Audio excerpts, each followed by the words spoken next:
does take time in some situations, but you know, it will eventually get better. Things will get better. And also you have to be grateful for what you have. Never be ungrateful. It's when people start to be super, like, oh, I hate my life, everything sucks.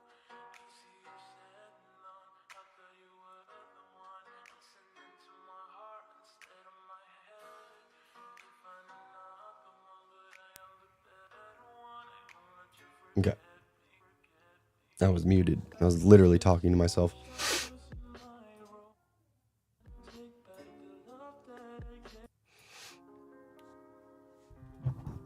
What's going on, guys? I'm trying to get all this shit set up real quick. It probably won't be 15 minutes, but I figured I might as well be generous just in case, you know? Alright, I got that. Got that up. Nope, don't need that. Alright.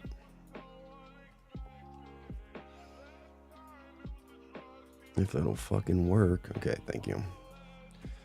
Midwest Stories 1. Midwest Stories 2. Sure. We making it fast. 21. Stories 3. What up, everybody? Sorry, I'm not paying too much attention to the chat at the moment. I'm trying to get all this shit squared away real quick because I'm always not prepared. Or at least it takes me a long time to prepare for it. Let's just put it that way. Jesus, scared the shit out of me. $5 to shut the fuck up. Thanks, bro. Appreciate it. Tijuana, what's up? Flim Flam, what's going on? Jen, Derek, always fucking talking shit per usual. Rachel, Chris, Jen, narrator, Raphael, what is on my hand? Ew. Oh, sick. I don't know what the fuck that was. Gross. I have no idea. Anyway. Oh, Lady Scare, how are you? Ew, man, I'm fucking freaking out. Hold on. I don't know what that was on my hand. I'll be right back. I gotta wash my hands.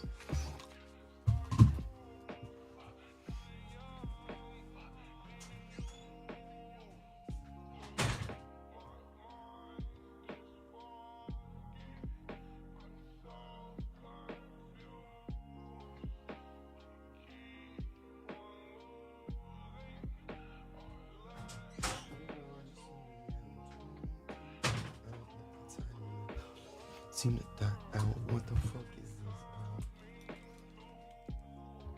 this? Yeah, I don't know what that was, but it was slimy, and I don't know where it came from. We're just gonna leave it there. Your imagination can be yours. You can think what you want, assume what you want. I don't know. It was very foreign, slimy liquid all over my left finger and palm. Mysterious liquids.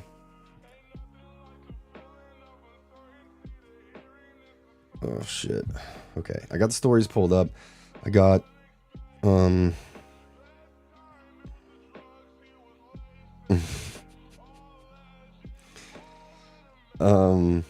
got the stories pulled up, and yeah. What is it? This timer's not too bad. I did pretty good. I got like 6 minutes.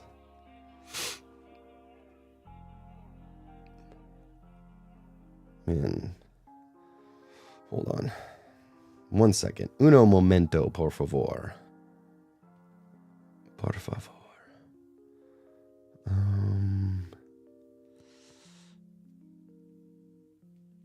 No. No. In some situations, but you know, it will eventually get No. better. Also, you have to be grateful for what you have. Never be ungrateful. It's when people start to be super. That one. Oh, I hate my life, everything sucks. Maybe? Sorry.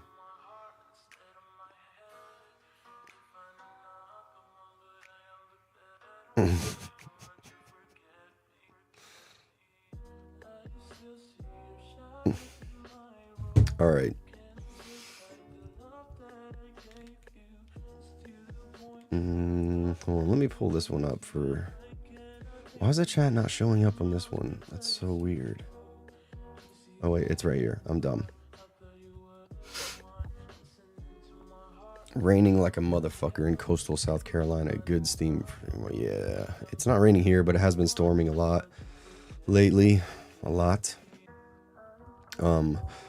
So I also definitely just ripped a page out of Unit. Is it Uncle Unit 555 or Unit? I don't even remember exactly what his channel name is. I don't know why I don't remember, but he does themes on like what's it called? Hold on, Jeremiah Larkin. Jesus, brother, $20 hairs. Thanks, brother. That's very generous. Don't feel you definitely didn't have to do that, but that was very, very nice of you, man. Thank you very much. That's very appreciated, but unnecessary. No obligation to do so. So he does like themes from around the country. So, or like states or regions, and I live in the Midwest, so I'm going to pop it off with the Midwest. And then, so that's probably going to be a running theme you'll see occurs ever so often, maybe once a month, something like that. So might be a state, might be a region, something like that. So look out for that, obviously, or spam where you're from and you want to hear those stories next. And maybe if I see enough of them, that's the one I'll do next. Thank you again, Jeremiah, for real.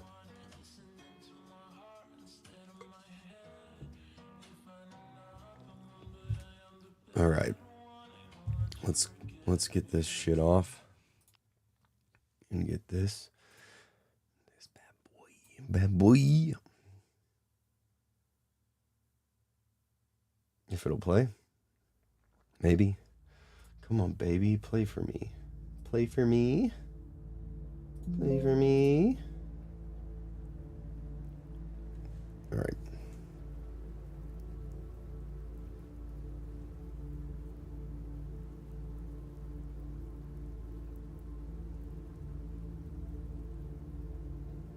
That was a total guess.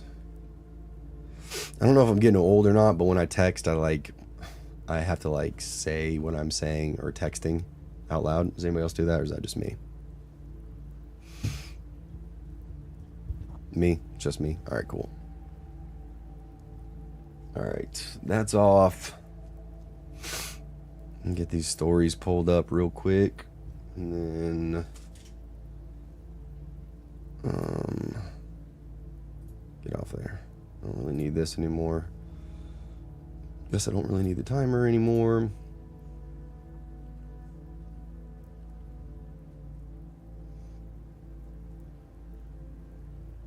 All right, let me put the chat over yonder, as they say. I don't know who else says that, but I'm saying it. There we go. Wait, why does that look so slow compared to everything else? Huh, okay, alright, whatever. Chat seems to be in time, so fuck it, we'll do it. Alright, you guys ready? Story number 1. Let's cross your fucking fingers for me, because I really hope that this is going to be like an easy recording.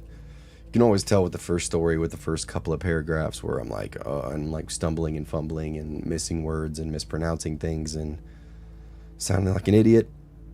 And when I do that, I know the rest of the time is not going to go well. All right. Story number 1, Midwest Stories. Okay. What? Hold on. Okay, hold on one second. I don't understand what the problem is. Or use a keyframe frequency of 4 seconds or less. Currently, keyframes are not being sent often enough, which can cause buffering. Open widget. Please use keyframes for your... Okay, you're not making any sense, but all right. So you say. All right. Let me focus again. So I'm not good about focusing. ADD is strong. All right. I've lived in Ohio for my entire life, and I wouldn't trade it for anything. People laugh when I say that, like it's some godforsaken tundra of dead malls and cornfields. But there's something about this place, something gritty and strange, the kind of place where the stories never really die. You grow up here, you hear things, little bits and pieces at first, urban legends, campfire tales, warnings from the older kids.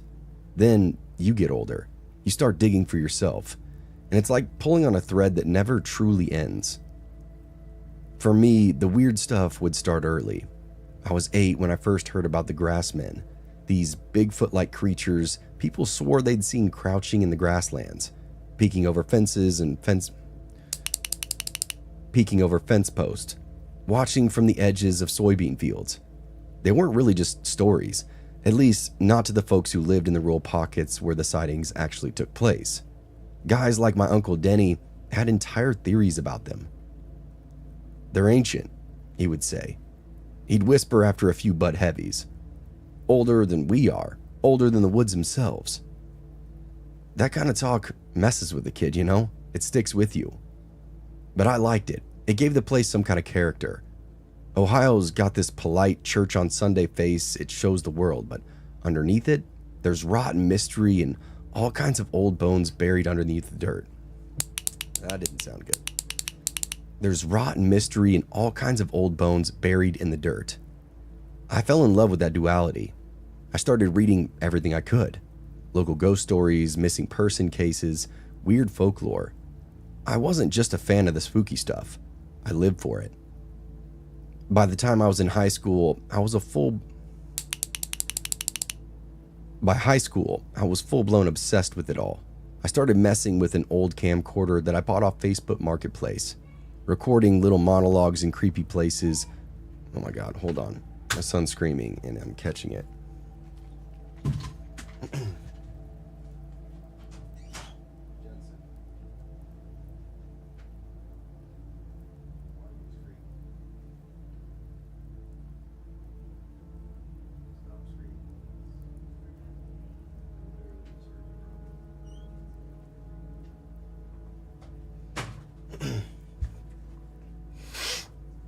Good Lord.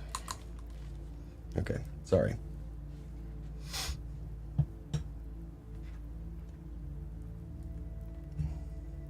Grassmen, aka Tommy Chong. Have fun, El. Thanks for stopping by for a quick min.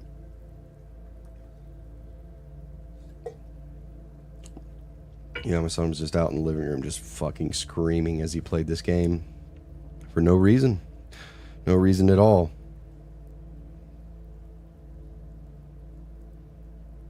Alright, where the hell was I? Before metalcore started in the living room. By high school, I was full-blown obsessed with it all. Okay. By high school, I was obsessed with it all. I started messing with an old camcorder. All right, you ready? Ready. I started messing with this old camcorder that I bought off Facebook Marketplace, recording little monologues in creepy places, storm drains, abandoned playgrounds, half-collapsed barns. What? Half-collapsed barns. I called it Rust Belt Shadows. It was going to be a whole channel. I had plans to make it big. Hundreds of followers, maybe even a podcast to go along with it. Maybe even a podcast if I played my cards right. That's what led me to the Gore Orphanage. I'd heard whispers about it for years. Even the name that... Oh my God. Well, I was doing good, and then now... Gore Orphanage. That's... Alright. Cards right. Okay. That's what led me to Gore Orphanage. Yeah, fuck off. Alright. That's what led me to Gore Orphanage. I'd heard whispers about it for years. Even the name had that burn your tongue feel to it. like something straight out of a slasher flick. A real place in Vermilion, tucked away in the woods, supposedly cursed beyond repair. Fires, death, screaming children, all the ingredients of a good urban legend. So, naturally, I had to go see it for myself. I made the drive up to Vermilion on a warm Sunday in October, one of those days where the air feels like it's pretending to be summer, but the light has already shifted into that But the light has already shifted into that softer, amber kind of mood. It took a few hours, even with the back roads. My GPS kept losing signal near the end, and I had to stop and ask some old guy smoking on his front porch for directions. He didn't even look up when I mentioned the orphanage, just pointed with that hand holding a cigarette and muttered, "It ain't worth it, son." That should have been the first red flag. The second would have been the path in. You can't just straight up drive up to the place. It's tucked behind a barricade where the road ends, and you have to hoof it through a trail cut into the woods. It's half paved and half dirt. I felt watched that whole time. The place where you would feel watched, even in the daylight. My camera was already rolling. I narrated as I walked, cracking a few dumb jokes to keep the mood light, but I wasn't really laughing. After maybe 20 minutes of walking, the trees opened up into a wide clearing, and there it was, or at least what was left of it. Nothing but the stone foundation, cracked and choked with weeds, and a few rotting boards lying in the dirt, like broken ribs. You could tell the building had stood here once, big too. The walls were long gone, but the air around it felt heavy, like something was still occupying the space. I circled the ruins with my camera, trying to find a good angle. I could already picture the thumbnail. Exploring Gore Orphanage, haunted as hell. And then I noticed him. Across the clearing, maybe 40 yards away, there was a man standing in the trees. And I'd say man, but he didn't look right. Dude was really thin, dressed in black from head to toe, just standing there, not moving. Didn't see a face either. I tried zooming in, but by the time I had the lens focused, he scared me. He scared me. What was that noise? What does it mean?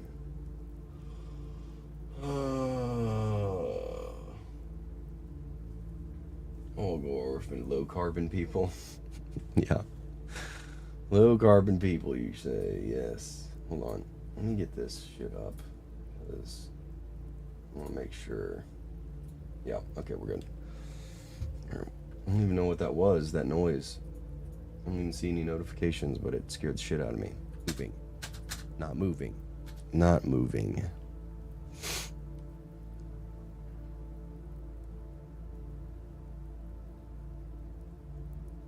Wait, what?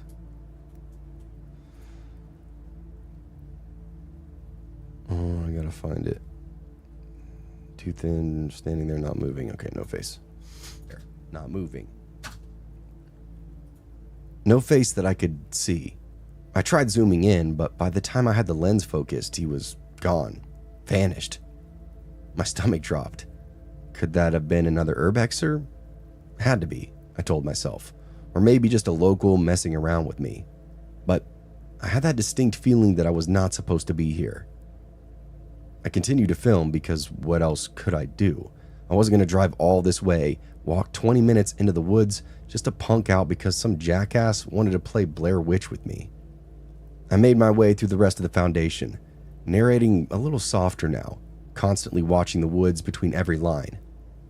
It got darker a lot quicker than I expected it to. The shadows were stretching long, like arms dragging across the ground. I spotted him again near one of the thicker groves, just standing there, but this time he was closer.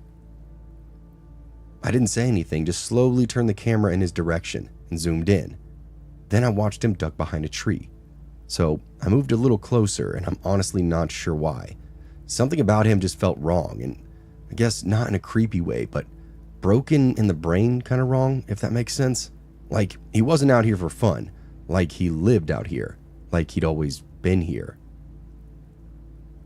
That's when noises started happening. Not loud, just kind of like rustling.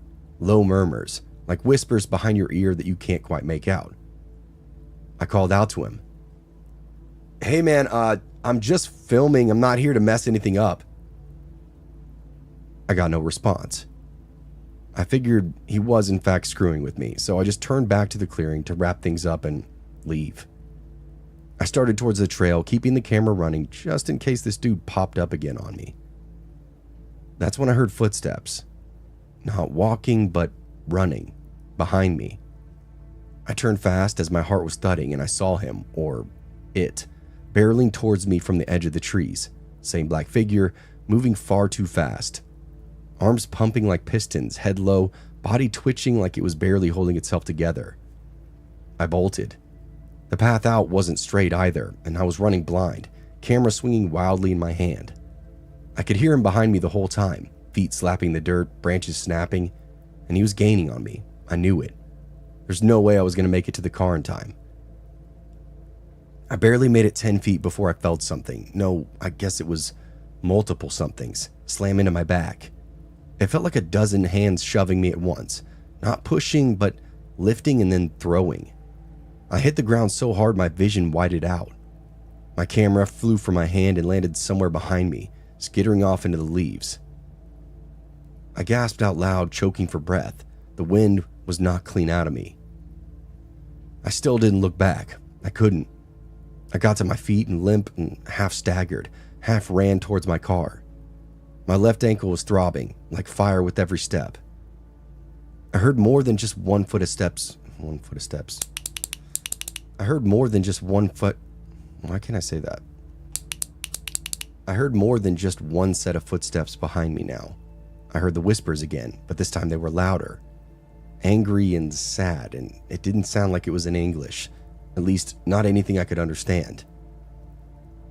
The trail broke open at last, and I saw my car parked crooked inside the weeds. I slammed into the door and yanked it open, and dove inside. I locked everything immediately, fumbling with my keys into the ignition, and stared out through the windshield. There were figures in the trees. Not one, not two, at least half a dozen, maybe more. All black, all motionless, just standing there at the edge of the woods. Just standing there at the edge of the woods. Why can't I say that? Just standing there at the edge of the woods, watching me. None of them were moving. I couldn't see faces, just shapes, like shadows peeled up off the forest floor, like grief made solid in front of me. I took off out of there, without even grabbing my camera. I didn't care. I'd seen enough. I didn't end up telling anybody for a couple of days. I didn't even post the footage that I had. It felt wrong. Like it belonged to somebody else, kind of wrong. I drove straight home, ankle swelling, chest bruised from the fall, and sat in my car for a long time replaying it all in my head. The figures, the voices, the push. I know I didn't dream it. I know I didn't fall on my own. Something was indeed out there, and it didn't want to be seen. Eventually, I started digging. At first, I just wanted to prove to myself that it was local kids messing with me, maybe squatters hanging out, or some old pervert with a scare the teens kind of fetish. But the deeper I went, the stranger things really got. It turns out there was no quote-unquote Gore Orphanage. Not really. The name itself came from a mix-up. Gore was the surname of the family that had once owned land in the area, and the word got tangled up in old legends and that constant retelling. The actual structure people point to when they say Gore Orphanage was the Swift Mansion, built in the mid-1800s. A man named Joseph Swift ran it, and it changed hands several times before falling into ruin. Later, another building nearby became the Light of Hope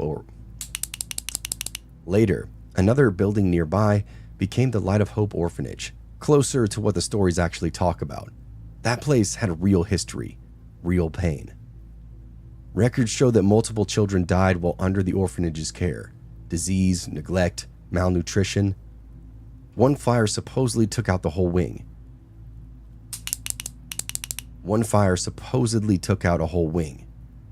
Some accounts say a caretaker locked the doors while it burned. Others say the kids were already dead before the fire even started. All of it's a little muddy. Hearsay stacked on top of hearsay. But the emotional weight of it sticks around like it smells in your clothes.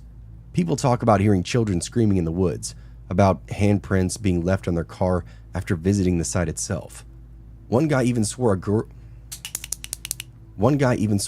followed him home and stood at the edge of his bed every night for a week, soaking wet and silent. Now, I don't know how much of that I believe. I only know what happened to me. Whatever those figures were, people, spirits, shadows, they obviously didn't want me there. They didn't want to be filmed or seen or remembered. And yet that legend spreads. Teenagers still dare one another to go. Paranormal investigators set up those static cams and begged the spirits to speak to them. And I guess I kind of did the same. I asked to see something strange and the orphanage gave it to me. That was the last Urbex video that I ever filmed. That channel idea died right there in those woods. But occasionally, late at night when I can't fall asleep, I'll open up Google Earth and find that clearing again. I zoom in and stare at it like it's a bruise. And I wonder if the camera that I dropped is still out there, half buried in the leaves, recording shadows and whispers until the battery finally gave up.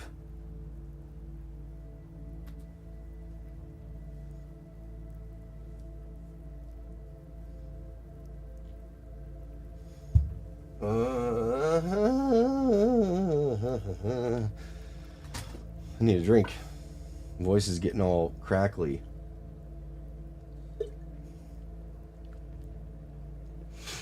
Gore Orphanage sounds familiar, but I don't remember. I don't know why. I feel like I've heard it. I feel like it's one of those urban legends I've heard about, but obviously, just like in this dude told or said that it's just like passed down, you know, time after time after time, and it changes hands so many times that it's so far from what it actually was.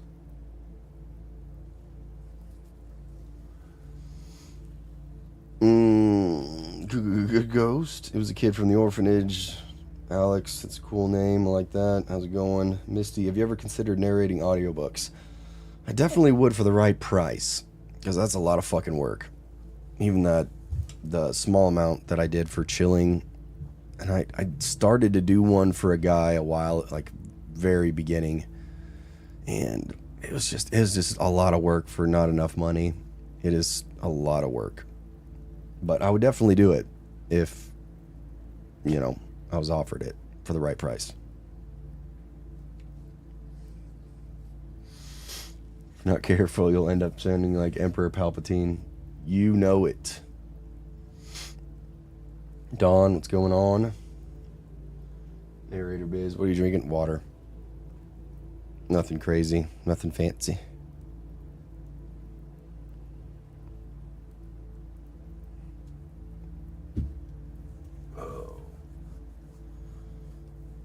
Yeah, they really are. They really are, man. I would do it for the right one, for the right price, but I'm not just going to do any of them because it's so much work. It's a lot of work, and the few times I've been offered, it's just not worth it. It takes weeks and weeks and weeks to do, and like I think I was offered $500, which sounds like a lot of money, but for the work, it's not worth it at all.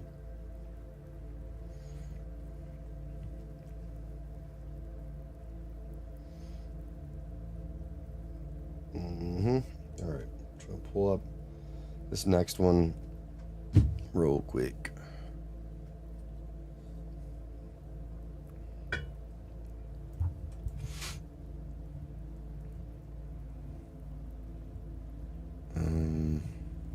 All right. Number 2. How many are there? 3. No, 4. There's 4.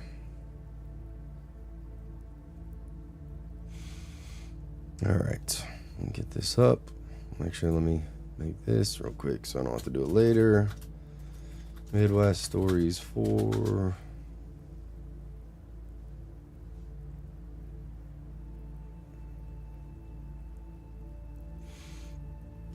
All right, ready for number 2?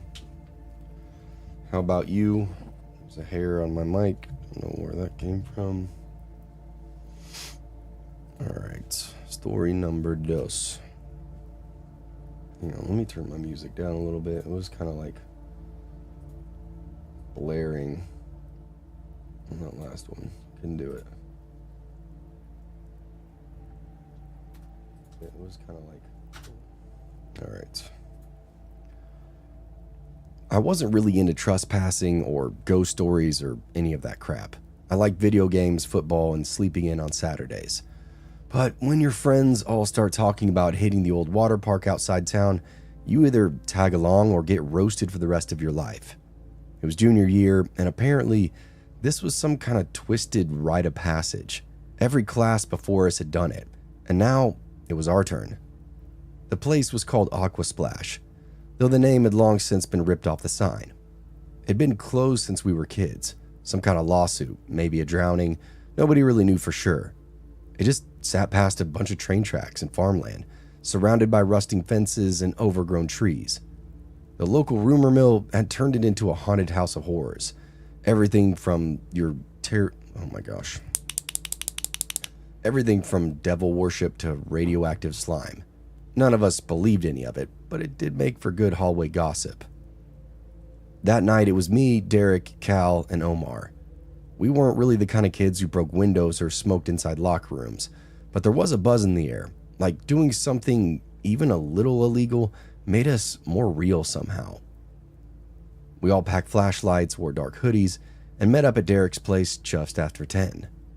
The plan was simple: get in, poke around, maybe take a few pictures to prove that we did it, and be back home by midnight. I wasn't really expecting anything scary. Hell, I figured the scariest thing we'd see would be a raccoon or a used condom. But the thing is, we weren't the only ones in there. And whatever that girl was, she wasn't just some squatter or a freak. She was waiting. We parked off an access road that led into the woods. The main drive was gated and chained, with a big sun-faded sign that said "No trespassing" in big, bold red letters. The place had been abandoned for clearly over a decade, and it showed. Vines strangled the old fencing. Trees... Hold on a second. What is happening? Out of memory. What?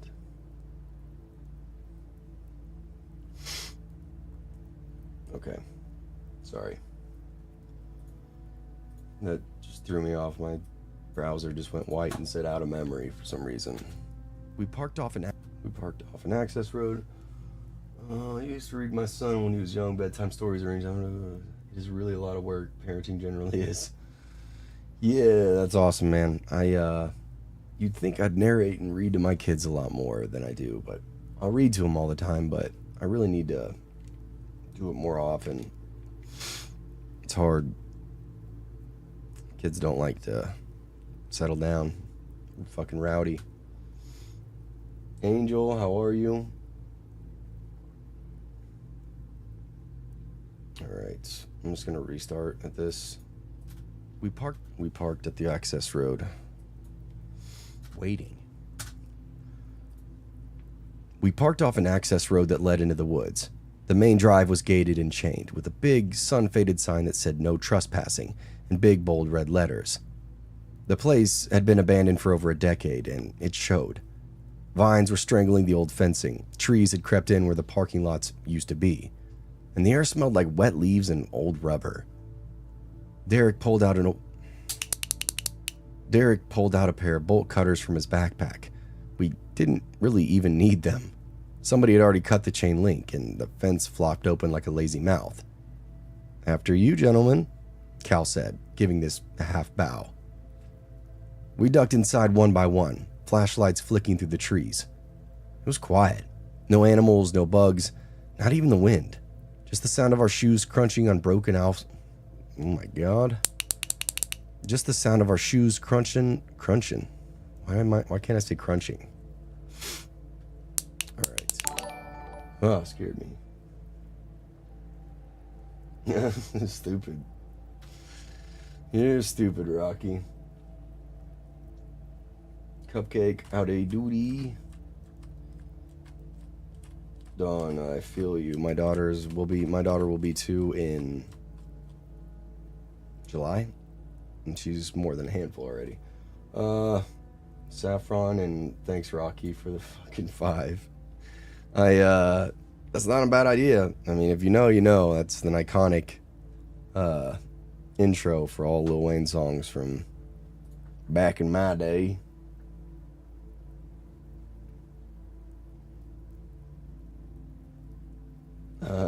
Yeah, stupid, man. That's a good idea, though. That's funny. If you know, you know, right? Hold on, I need to find out where I'm at. Half bow. Ducked inside one by one. Flashlights flicking through the trees. Flashlights flicking through the trees.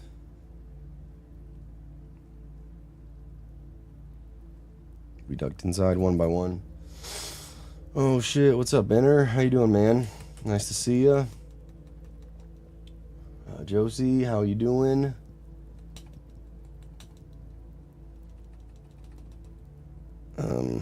Struggling. I need to take another drink. My voice sounds all crackly.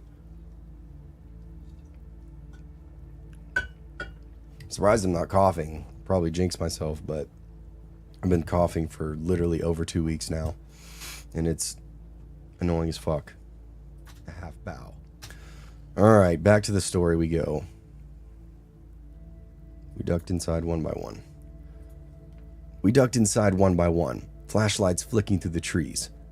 It was quiet. No animals, no bugs, not even the wind. Just the sound of our shoes crunching on broken asphalt and scattered leaves. Inside the park was a ghost itself.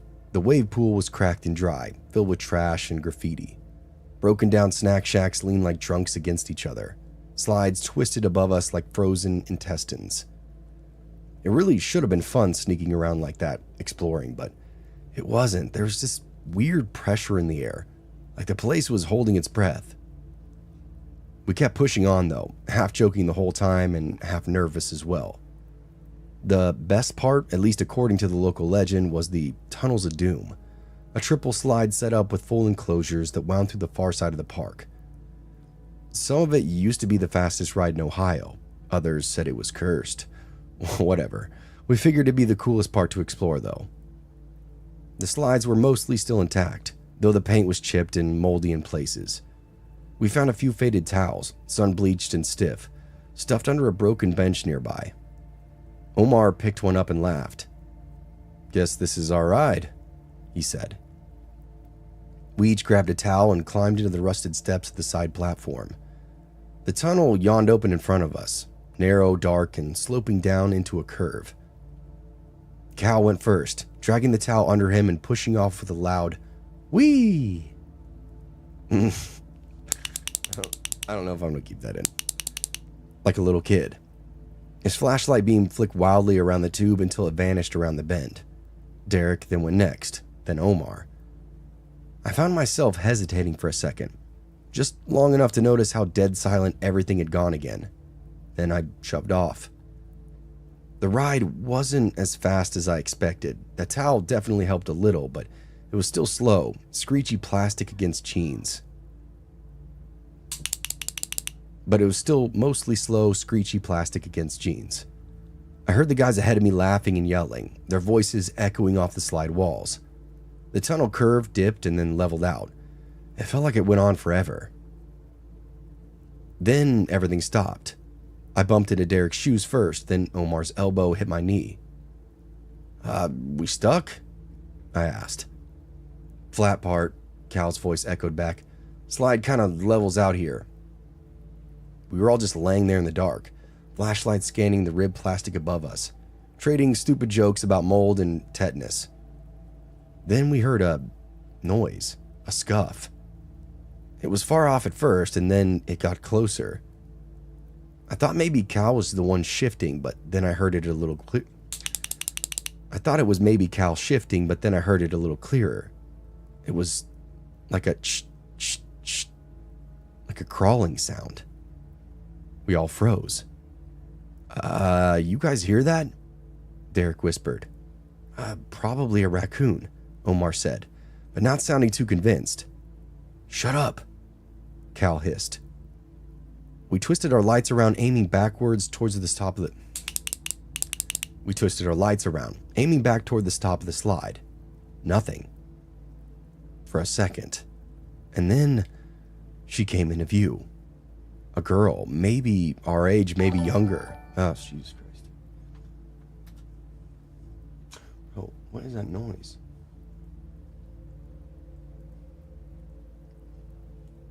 What is that noise, Peter? She came into view. She came into view. Ew. A girl maybe our age. Blah, blah, blah. I don't know. I keep getting random noises and it's not anything. I'm not like getting a donation or anything. It's so weird. And every time it makes me jump because it's like insanely loud.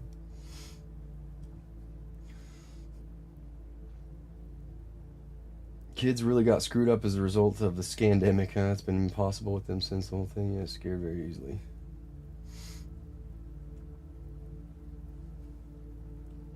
Yeah, well, I'm kind of like fully immersed right now with the music and everything, and it's quiet and dark in my room, so that, yeah. I don't know if that's good or bad, but all right, let's get back to this. Hold on. And she came into view. She came into view. A girl, maybe our age, maybe younger, crawling headfirst down the tube. She moved like an animal, elbows and knees grinding against the plastic. Her head was jerking side to side. She had pigtails, stringy and matted, and her face was pale and smeared with something dark. Her oversized t-shirt hung loosely off her body like a dress. She was smiling, not grinning. Wait, what? Oh. She was smiling, no, grinning, with her tongue half out and drool spilling down her chin. What the fuck? Omar muttered before all hell broke loose inside that slide. She shrieked, high-pitched, wet, and then she lunged. We all scrambled. I flipped around on the towel, shoving Derek with my feet. Go, go, go! We took off like bullets, sliding face first, bumping into one another, slamming elbows and knees into the tunnel walls. The girl continued to howl behind us. That awful sound bounce. That girl howled behind us. That awful sound bouncing around the plastic like it was alive itself. And at one point, I swear I felt fingers graze against my neck. We hit the bottom of the slide in a heap, tumbling out into the shallow splash pool of full... What the fuck? I can't read. We hit the bottom of the slide in a heap, tumbling out into a shallow splash pool full of leaves and broken glass. Cal landed on his face, Derek on top of him. Omar sprang to his feet, flashlight already swinging in every direction. Is she still up there? He gasped. Where the fuck did we go? Derek yelled. There! I pointed at a collapsed snack bar maybe 30 feet away. We all took off, limping and sliding over moss-covered concrete. Inside that little shack, we crouched low behind the counter, our lights dimmed to slits. Our lights dimmed to slits. Our lights dimmed to slits. My heart felt like it was true. Oh my God. My heart felt like it was trying to chew through my ribs. What the hell was that? Cal said. Dude, she looks sick, Omar said. Did you see her eyes? She was foaming at the mouth, I muttered, like a rabid dog. We sat there, not breathing, not moving, just watching the entrance to that slide. And then she finally came out. We heard her first, hands slapping wetly on the concrete, followed by her body dragging out of the plastic tube like meat from a grinder. She stood up slowly, her head jerking left and right like she wasn't sure where to look. She didn't speak. She sniffed at the air and started wandering the wrong way. We didn't wait. The moment her back was turned, we bolted. No flashlight, no whispering, just pure survival mode. Every stick, every beer can, every broken piece of fence we hit made more noise than we could cover, and we knew it. And I knew she could hear us, knew that she probably was already turning back around. By the time we hit that fence again, we didn't even look behind us. We slipped through, tore into the woods, and just kept running until we saw the car. We piled in without another word. Derek turned the key 3 times before the engine caught, and then it finally roared to life. We peeled out of there like the tires were on fire. No one was talking or saying anything, at least until we were halfway back into town, breathless, shaking, and covered in mud and sweat. All right, was that real? Cal finally asked, staring straight ahead. Omar was still gripping the headrest of the passenger seat. I I don't know, man. I don't know what that was. She was real, I said, quieter than I meant to. She touched me. I felt her. We dropped Derek off first. His mom came out in a robe to bitch about the driveway lights, but he didn't even look at her, just walked inside without a word. Same with Omar, same with Cal. When I got home, I locked my bedroom door and pulled the blinds. I sat on my bed until sunrise, replaying it all over and over in my head. Her face, the way she moved, that ragged shirt clinging to her bones like skin itself. I've never seen anything like it, at least not in real life. The next day, I was still trying to make sense of it all. I texted the group, but nobody was talking. Radio silence. I figured they were all still pretty freaked out, or maybe they wanted to pretend it hadn't happened, and I kind of wanted that too. Instead, I ended up asking around, not about ghosts or monsters. I was smarter than that, but about people, weird people, anybody living in or near the park. Maybe someone had squatted there for years, maybe some kind of runaway, a feral kid, drugs, mental illness, anything. But nothing. I didn't get anything. One of my older cousins who'd been to Aqua Splash a few times back in high school said he never saw anybody like that. Creepy ass place though, he admitted. But it was always empty. You hear stuff sometimes, but that's just the pipes or rats. It's not people.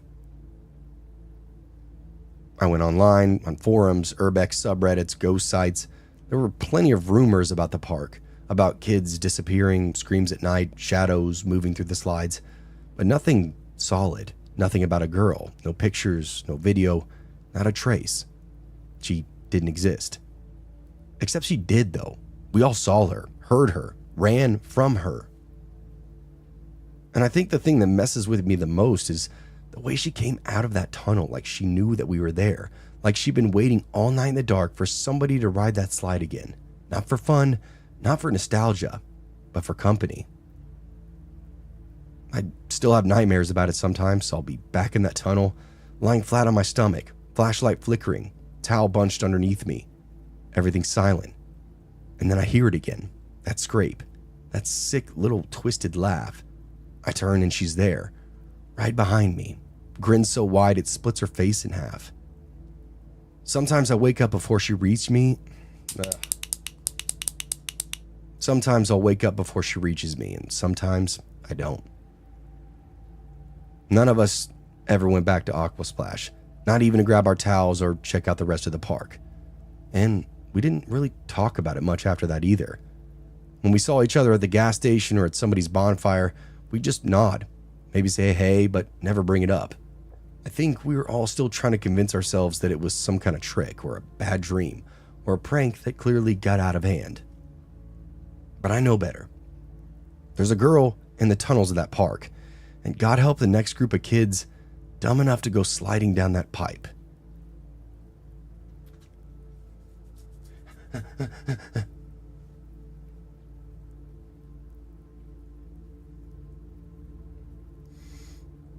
I like how everybody's talking about ADHD.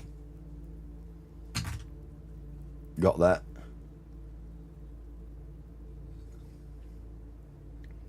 I feel like the narrators, as well as the listeners, at least from what I can tell and have gathered over the years now, we're all very, very, very similar in that regard when it comes to like ADHD, ADD, anxiety, depression, fucking weirdos. You know, we're all fucking weird as shit. We're all like have the same sense of humor. I don't know. It's cool to find so many people that have that same outlook and same issues and shit like that, you know. Damn it, I fucked that up. Oh well. All right, I will be right back. I need to get another drink, and then we'll do story number 3. BRB. Don't go anywhere. Stay there. Halt, cease. Stay.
Commiserating.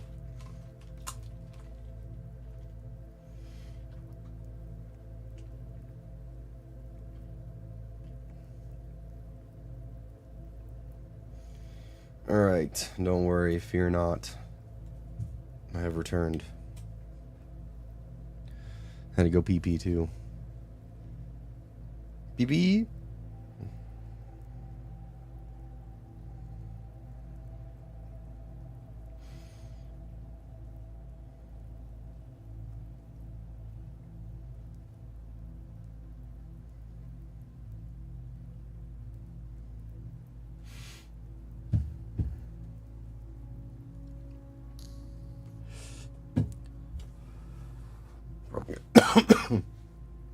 Yep, felt it. Ugh.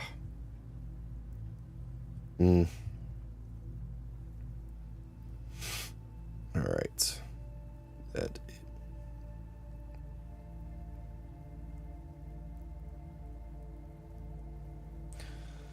Alright, story number 3, shall we? Had to take a wicked piss.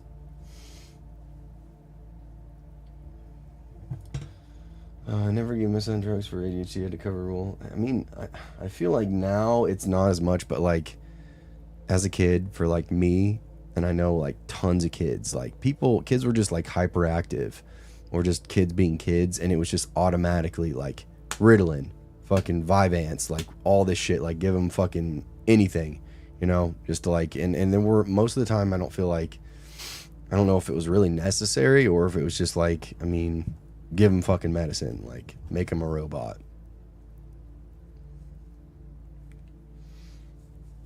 Kids are just fucking kids, man. You know, they're hyper, they're crazy, they act up, they rile themselves up and get rowdy and stuff. Kids are kids. I don't know how it is now. Like I have zero interest in giving any of my kids any of that stuff, though. I know that for sure. No way. Not gonna do it. I'm not gonna turn them into fucking robots like I was. It's Chuck E. Cheese, where a kid can be a kid, you know?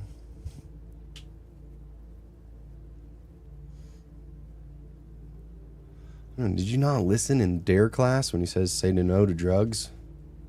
I'm pretty sure I got a DARE shirt somewhere.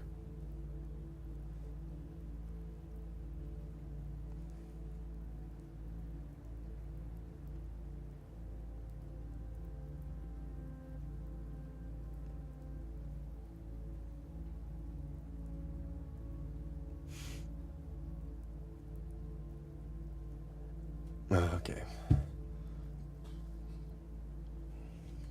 All right, let me get the story pulled up here.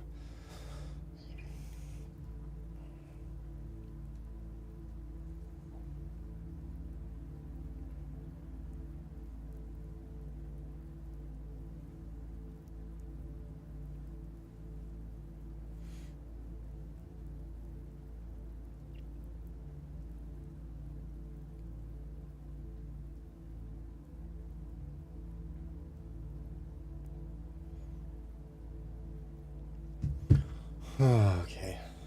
Sorry, being distracted. It's working a little too well. All right. Story number 3, shall we? I think yes. There is 3. There's 2 more. 3 and 4. I lived for the mall. Back then in the early 2000s and into 2010s, it was literally everything. A whole world packed under one roof. You could walk for hours and never run out of places to poke around at, snacks to eat, people to stare at.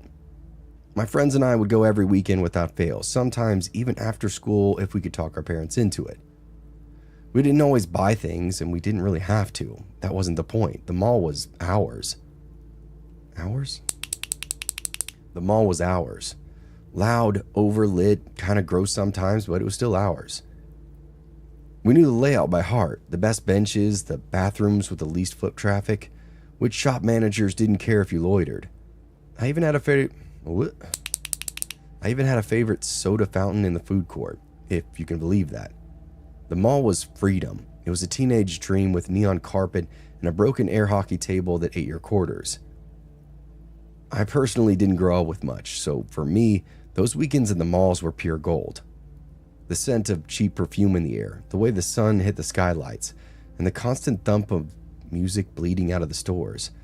Those were the good years. It felt safe, familiar, like nothing bad could happen, even if you stayed within those floors. Nope. Like nothing bad could happen if you stayed within the fluorescent glow. But something did happen. Something awful and stupid and very real. It was just like any other weekend. I learned that the danger... Okay, wait, what? Man, I'm fumbling this fucking story, I'll tell you that. It was another weekend, like any other, okay. It was... Now I've lost my spot. It was another weekend, like any other, when I learned that danger doesn't always look like danger. It doesn't always wear a ski mask and shout from some kind of dark alley. Sometimes it smiles at you. Sometimes it has perfect teeth and holds a door open for you. Sometimes it walks right up to your lunch table and asks if you want to see something cool. There were 4 of us that day. Me, Jess, Raven, and Asha. Is it Asha? Asha or Asha? I'm going to say Asha. Raven. See something cool.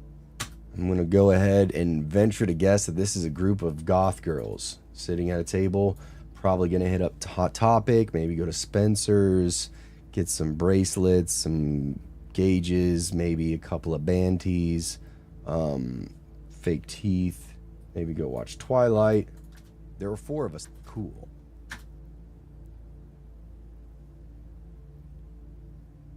All right.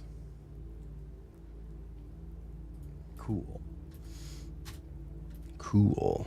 Hold on. There were 4 of us? Is that where it's now? There were 4 of us, yeah. Okay. There were 4 of us that day. Me, Jess, Raven, and Asha. We weren't the most popular girls. We weren't the most popular girls in school, but we weren't invisible either. Just your average crew of public school nobodies trying to kill time before graduation. We were 17, full of opinions and full of ourselves. And of course, full of bad decisions. We did what we always did. Hit a few stores, tried on some sunglasses that weren't going to buy, and then talk shit about everybody that we passed. I remember we stopped at Hot Topic and made fun of the shirts, then at Spencer's and got weirded out by the stuff in the back. Nothing out of the ordinary, I guess. Eventually, we headed back to the food court. That was always the meetup spot, the nucleus of the mall. Jess wanted some Annie Ann's, Raven was all about Sbarro, and Asha and I went for Chinese. It was our kind of thing, piling up on too much orange chicken and pretending that we'd finish it all. We met back at the table near the merry-go-round. You know the one. The weird corner table that nobody ever used, way too far from the vending machines, and I think that's why we liked it. It was quieter. We sat there, we ate, and we gossiped. The carousel was out of order that day. All the lights were off, no music, just a slow spin of silence every now and then. Okay. All the lights were off, no music, just a slow spin of silence with every now and again when the motor hiccuped. And it would make... Wait, that makes no sense. Sorry, I'm fumbling.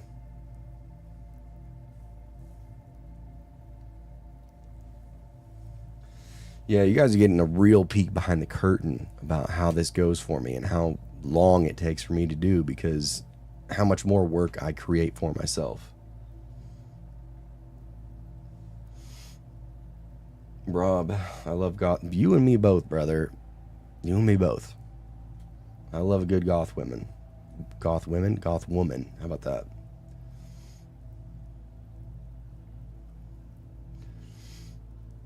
I was gonna say something else, but I'm gonna keep it to myself. I'll keep it as PG-13 as I can.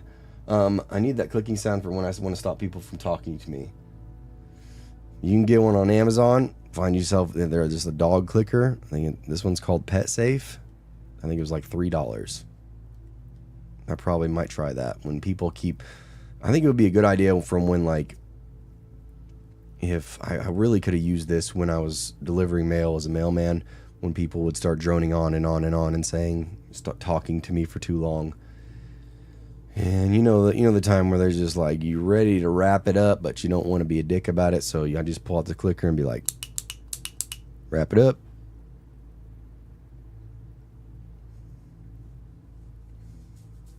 I would narrate, but I'm country as cornbread, too southern. Hey, there's a market for that. Southern cannibal. Southern cannibal. Fucking. So I got down to the Walmarts.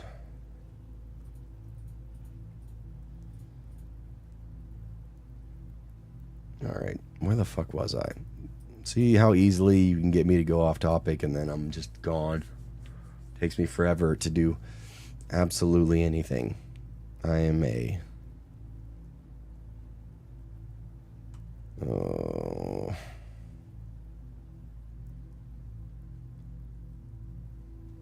Okay. No, that's not where I was. Okay. The carousel was gossiped. Okay, the carousel thing, that's what was fucking with me. Okay, the carousel was out of order that day. The carousel was out of order that day. All the lights were off and no music. Just slowly spin. All the lights were off and no music.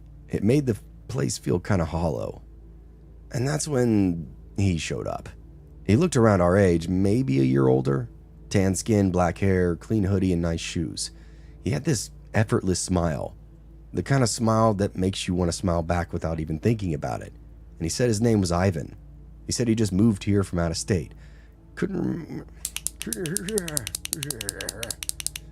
He said he just moved here from out of state. Couldn't remember where exactly, but his accent was hard to place. Slightly European, maybe?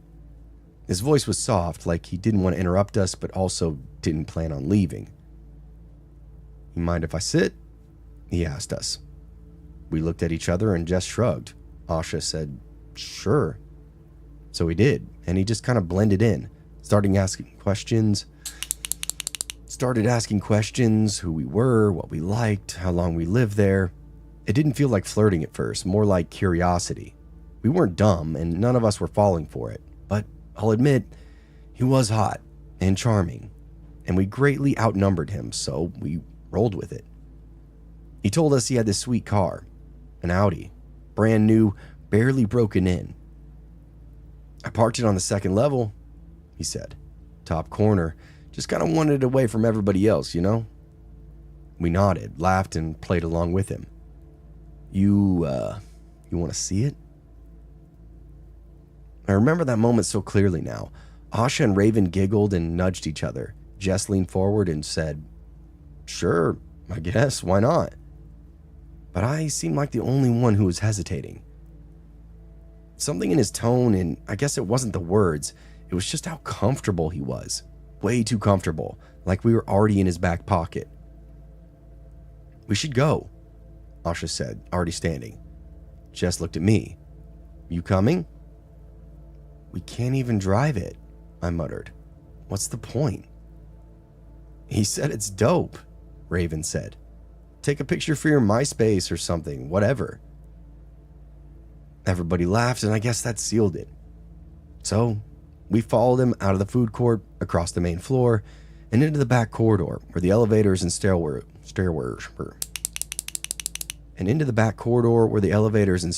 were. It got quiet fast. Those long dead zones in the mall where the sound really disappears.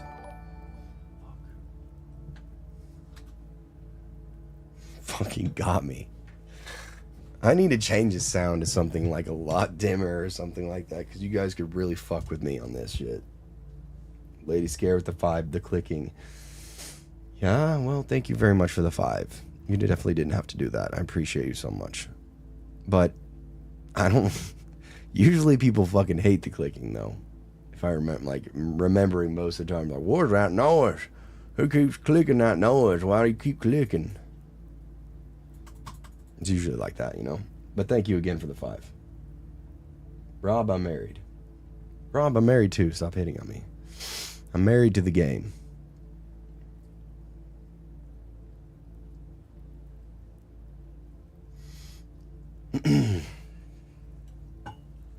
All right. Drinky. Ivan ooze. Hell yeah, brother. Ivan ooze. Derek, what are you doing awake right now, man? Go to bed. It's late. It's late, babe. Why are you calling so late?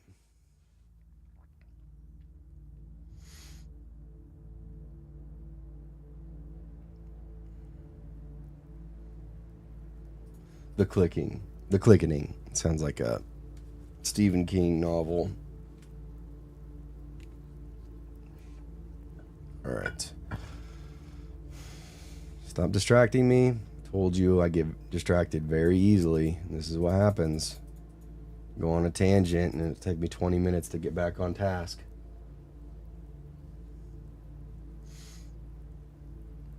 Everybody laughed, and I guess that sealed it. Everybody laughed, and I guess that sealed it. If I start doing narration with the lisp, is that okay if I start saying things like this? All right, where was I? Everybody laughed. Everybody laughed. Laughed, and I guess that sealed it. Everybody laughed, and I guess that sealed it. We followed him out of the food court. There we go. Right? That sealed it. Yep. We followed him out of the food court, across the main floor, and into the back corridor where the elevators and stairwells were. It got quiet fast. Those long dead zones in the mall where the sound would disappear. The ones that smelled like cleaner and spilled soda. Ivan took the stairs. Elevators give me anxiety, he said, laughing over his shoulder, flashing that perfect grin again. We followed him up one level. The garage was dim, a mix of daylight filtering through the concrete gaps and old yellow halogens that barely were doing their job. It was kind of cold too, even though it was a warm day. Over here, Ivan said, leading us to the furthest corner of the level. Sure enough, there was an Audi, silver, shiny, and low to the ground. It looked like a magazine car, and I could see the girl's eyes immediately light up. Raven already had her phone out for pictures. I stepped closer and froze. Dust. A thick coat of it clinging to the glass, the hood, the rims. This car had not moved in a while. You could see where somebody had wiped a streak of them. You could see where the somebody, why do I keep saying the?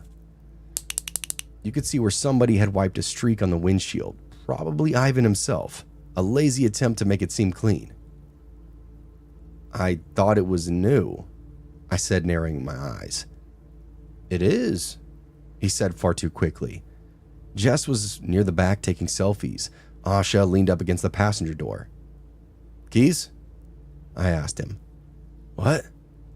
You said it was yours. Fire it up. He hesitated. It's loud. Security comes sometimes. Start it, I said again. He laughed. Don't worry, it's mine. Why don't you just get in? And then I saw a van. It rolled down from the third level, quiet, black, and nondescript. No logos, no stickers. It didn't drift like it was looking for a space. It was aiming straight for us. Guys, I whispered. We need to go. What? Jess asked, confused. Run. Ibuprofen? Ivan moved fast, faster than I thought he could. He stepped in front of us at the stairwell, arms spread out. Where you going? He said, grinning wider now, far too wide. His voice had lost all that softness. I just wanted to show you girls something. Move, I said. You don't have to be scared. The van's engine revved and its back door slid open with a dry mechanical shh.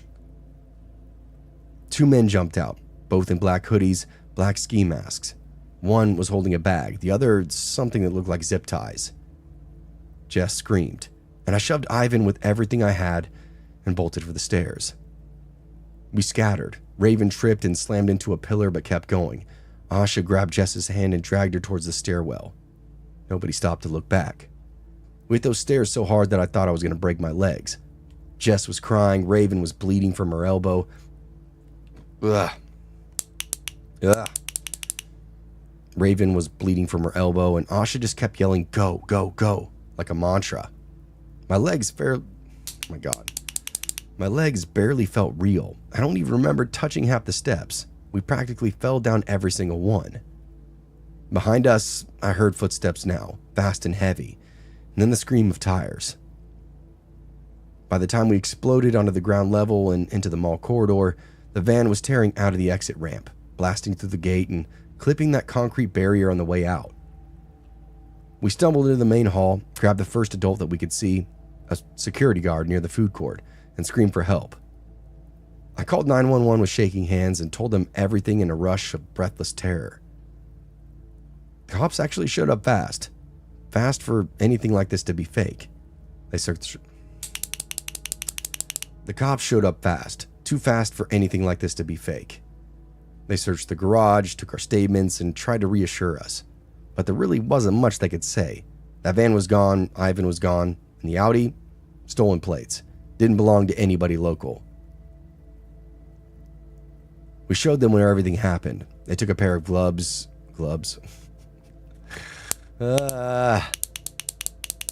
They found a pair of gloves in a drain and a piece of black cord. But no fingerprints. No footage, of course, because none of the cameras worked on that level. Either they were broken or disabled. That night, my mom held me and I cried until I couldn't breathe. I didn't go to the mall until next weekend or the one after that, and eventually I just stopped going altogether. It really ruined that place for me.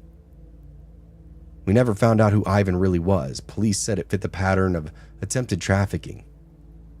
"You girls did the right thing," one of the detectives told us. "Most don't get this lucky." And that word is kind of still stuck with me. That word, lucky. Lucky that I noticed the dust. Lucky that I didn't trust that smile. And lucky that we ran. Asha moved to another state eventually. Jess refused to talk about it. And Raven still gets nervous inside parking garages. Dun, dun, dun, dun.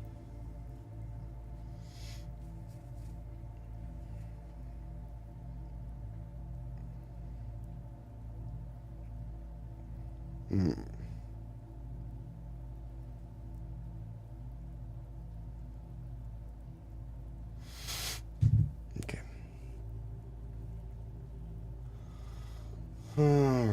Sounds like a Highlander episode, The Clickening. Oh shit.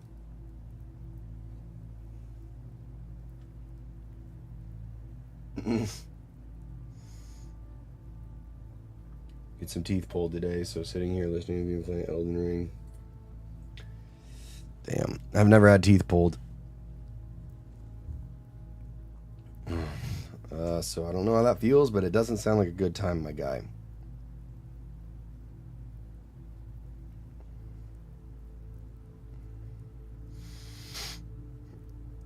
Gave me the face for it. Tell me why.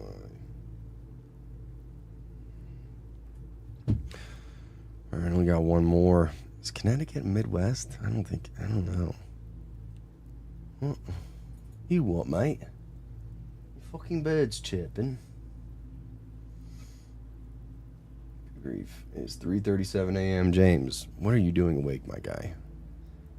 The only thing that happens for me at 3:30 in the morning is I might be up to pee.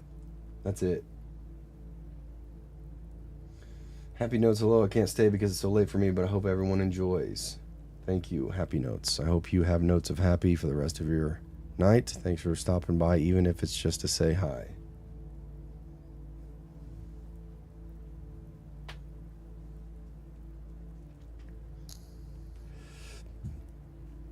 All right.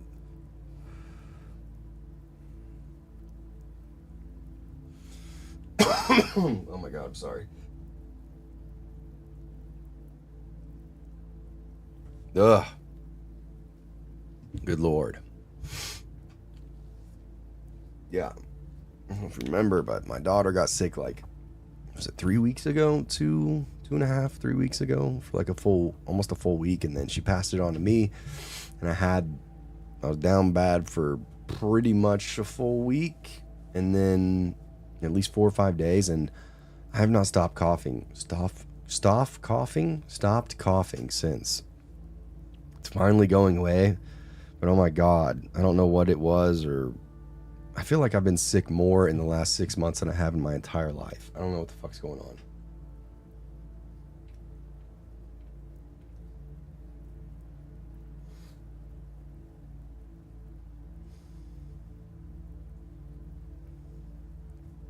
Yeah, this vape ain't helping. You're not wrong. It fucking gets me every time. Quit cigarettes a long time ago, and then started vaping, and then I quit vaping. And then I'm really bad whenever I drink. I always want to like vape or smoke. It's just something, and I don't even really like need the, I don't know what to call it. It's like the hand to mouth thing, you know, like I need something to do while I'm driving or sitting here messing around or editing or something like that. I feel like I'm a very fidgety person too. I don't know if anybody else is like that, but always moving, even if I'm sitting, like my legs shaking or I'm like grabbing something and messing with it. Like I can't just sit still.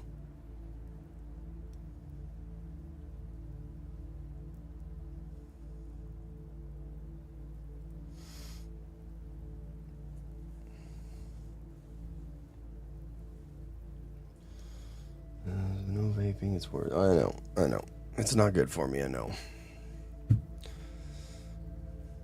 I'd like to say I'd quit, and I will quit, but you never know. I always fall back into it.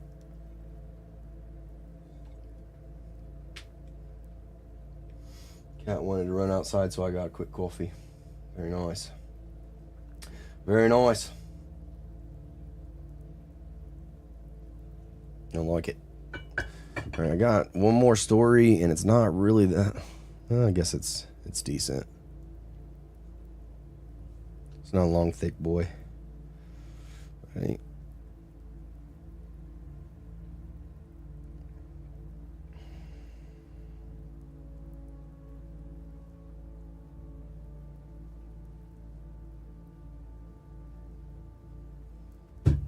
All right.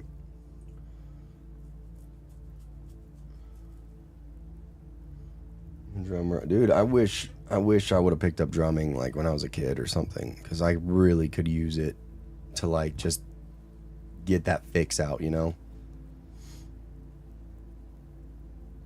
So that's fucking rad. That's rad, Rob. That's fucking rad. Alex, hey Booze, made it but a little late. What's going on? JRC, hello to you. Stacy, thank you. We're in Somerset. Super scary, Somerset. Oh yeah, dude. Yeah, that's wild. Kentucky never gets tornadoes either, so it's crazy to see you guys getting them. Like here in the Midwest where I am, it's so fucking normal, you know, to get this shit. Like, but down there, it's not normal at all. It's crazy.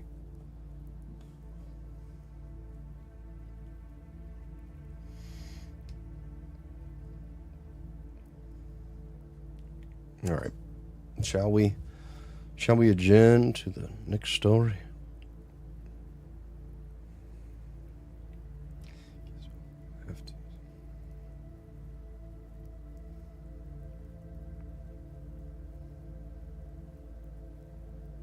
Oh no. Oh no.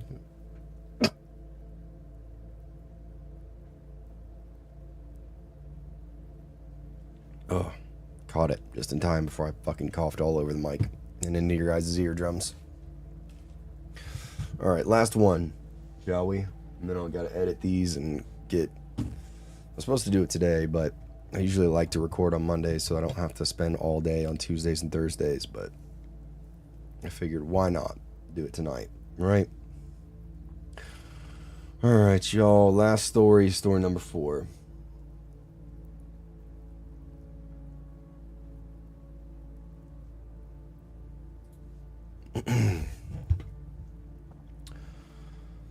I didn't grow up in Connecticut, but I spent a good chunk of my 20s there. Lived in Danbury.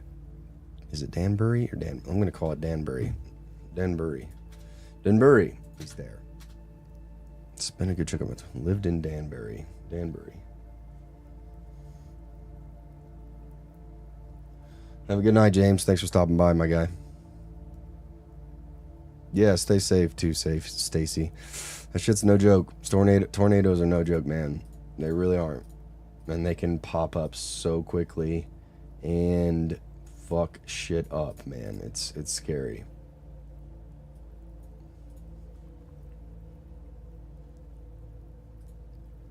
I didn't grow up in Connecticut, but I spent a good chunk of my 20s there. Lived in Danbury. Worked odd jobs, tried to save money.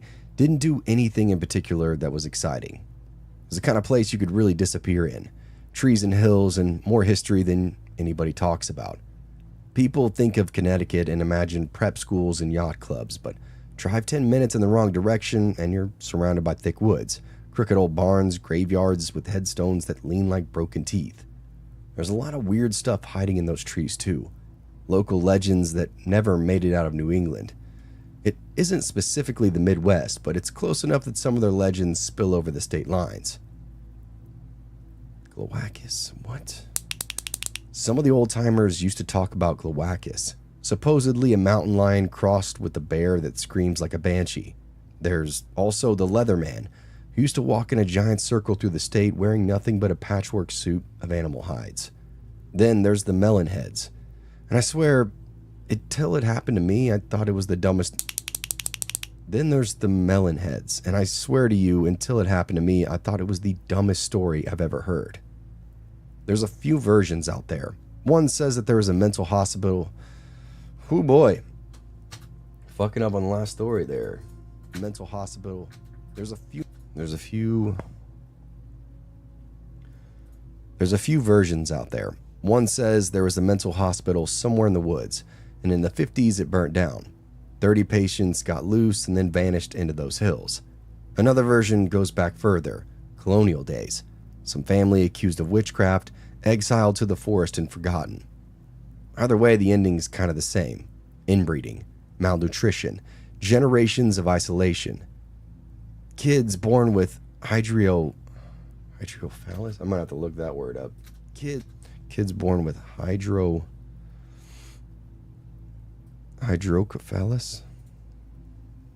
Hold on.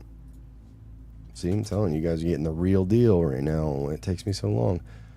Hydrocephalus. Pronunciation. Big word. Know how pronounce big word.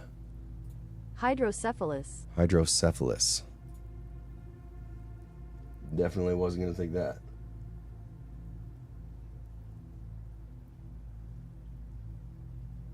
Isolation. Okay. Kids born with hydrocephalus. Big, swollen heads and twisted limbs. They're said to live deep in the woods, hunting at night, feeding on anything they can catch. Deer, stray dogs, people if they're lucky enough. I heard the stories. Everybody who's lived in Connecticut long enough definitely has. But I didn't believe any of it. Not really. I mean, what sane person would? Then came that drive. It was a Friday night and I just finished up a delivery in New Haven and was cutting across the back roads to get to my parents' place near Kent.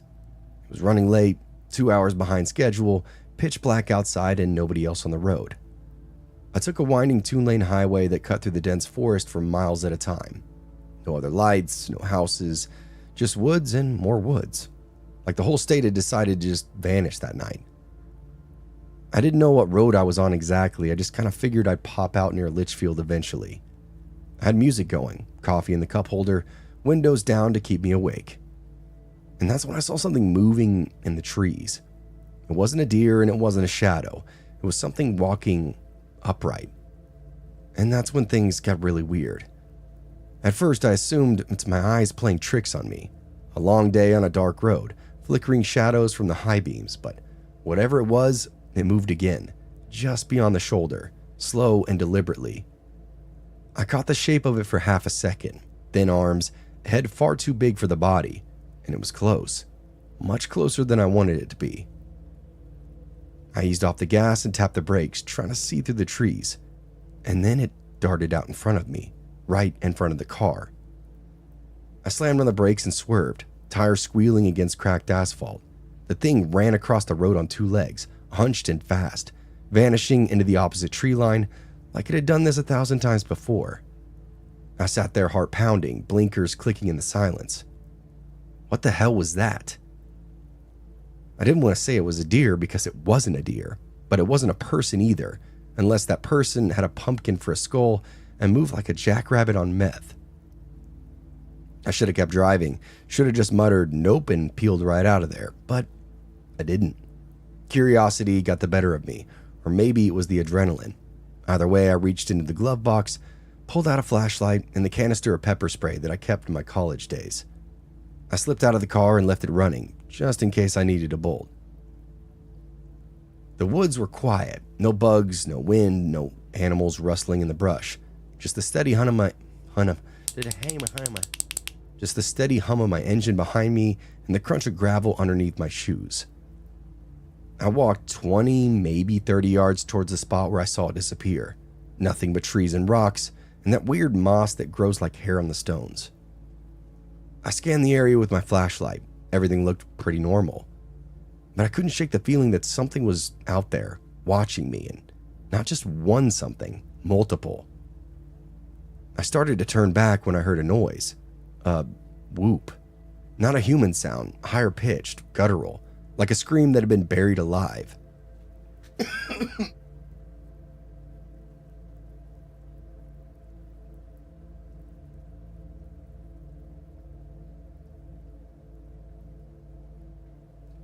Oh, sorry, I just had a fucking coughing fit. Take a drink.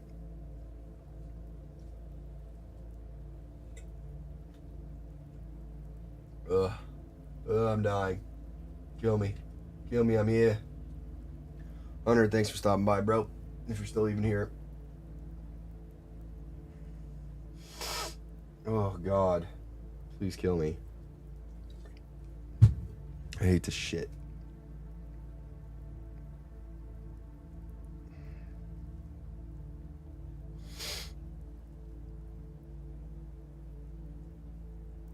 All right. Read alive. Alive.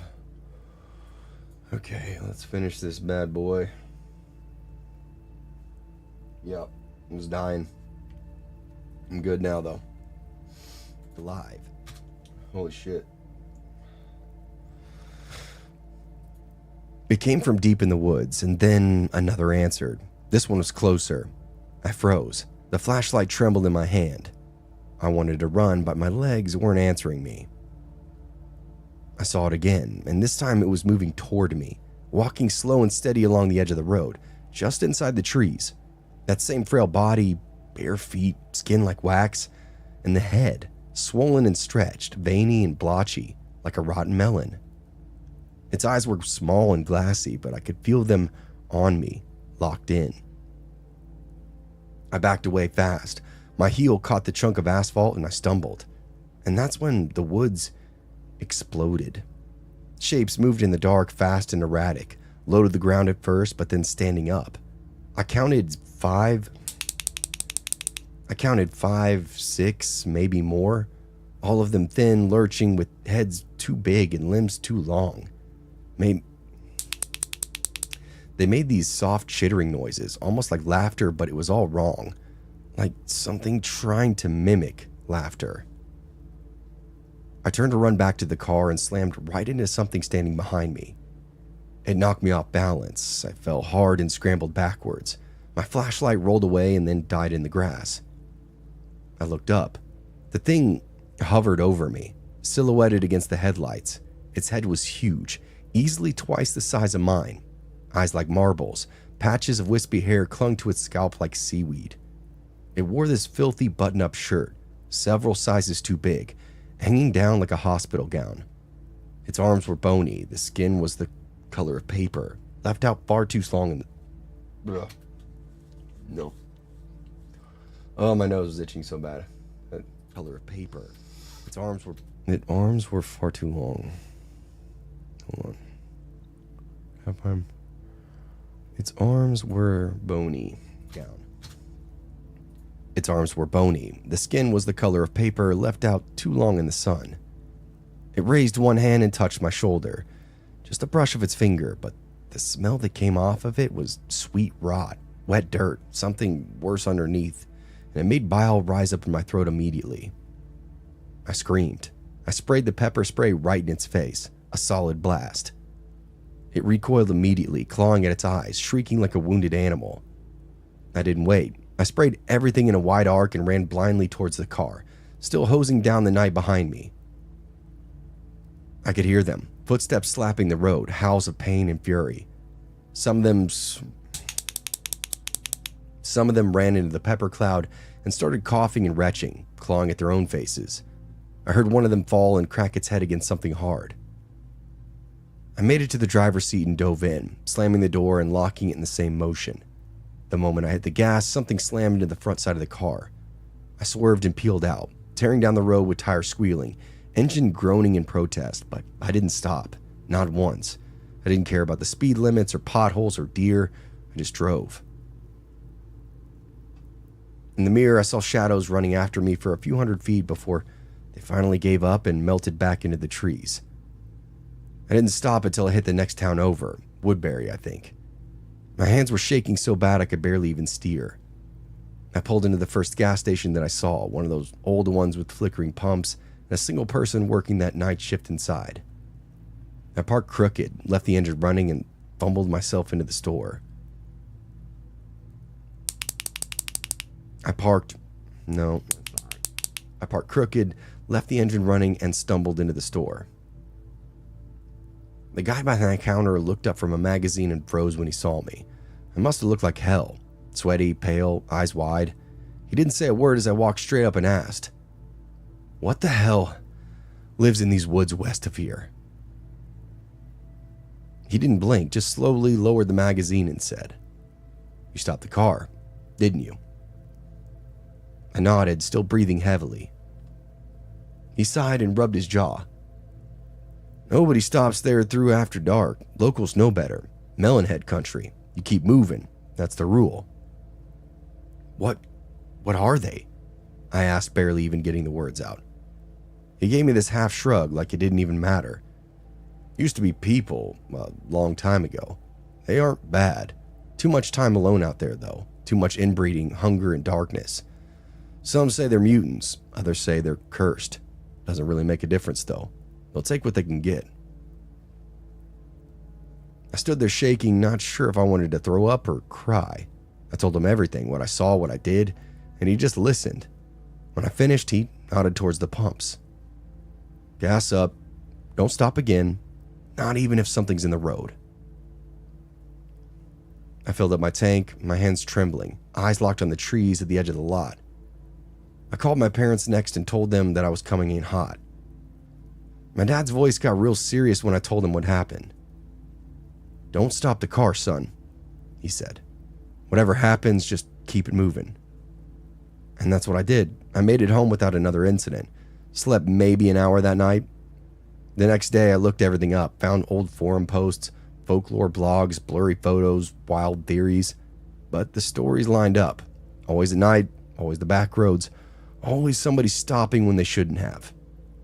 So, I'm sure you can guess, but I don't drive through those woods anymore, especially at night.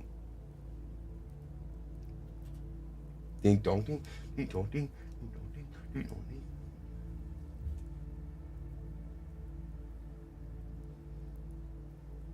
Alright. That's it, that's all. I'm fucking done. Done stumbling and fumbling. Coughing and hacking. Yeah, still talking about if you have a better chance living through an earthquake, but evil. Yeah, what's that? The one that was it in Missouri? The Netflix documentary it's on about that E5 that just fucking leveled the town. Scary as shit, man.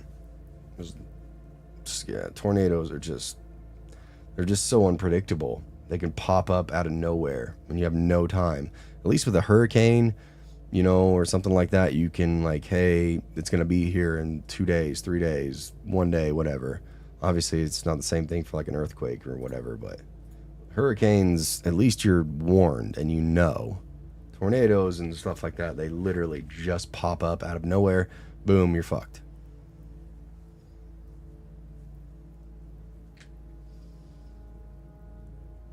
Yeah, I'm about to say, in Oklahoma, I did basic training in Oklahoma in AIT in Lawton.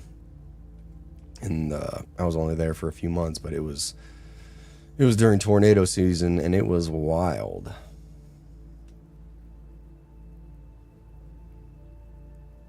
Rob, thanks for stopping by, brother.